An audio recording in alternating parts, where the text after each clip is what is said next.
Elehiya sa kamatayan ni Kuya. Isang tula mula sa Butan. Isinalin sa Filipino ni Pat V. Villafuerte.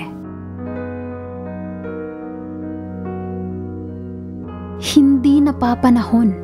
Sa edad na 21, isinugo ang buhay. Ang kanyang malungkot na paglalakbay na hindi na matanaw. Una sa dami ng aking kilala, taglay ang di mabigkas na pangarap.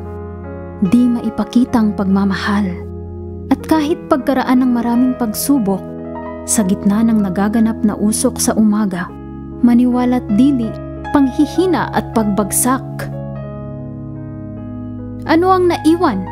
Mga naikwadrong larawang guhit, poster at larawan, aklat, talaarawan at iba pa. Wala nang dapat ipagbunyi. Ang masaklap na pangyayari, nagwakas na. Sa pamamagitan ng luha, naglandas ang hangganan gaya ng paggunita.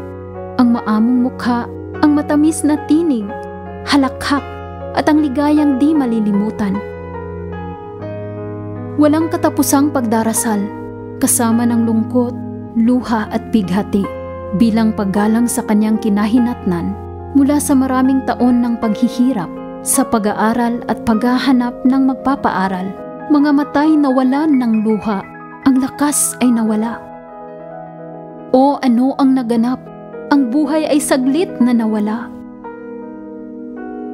Pema, ang immortal na pangalan. Mula sa nilisang tahanan, walang imahe, walang anino at walang katawan. Ang lahat ay nagluksa, ang burol ay bumaba, ang bukid ay nadaanan ng unos. Malungkot na lumisan ang tag-araw, kasama ang pagmamahal na inialay. Ang isang anak ng aking ina ay hindi na makikita.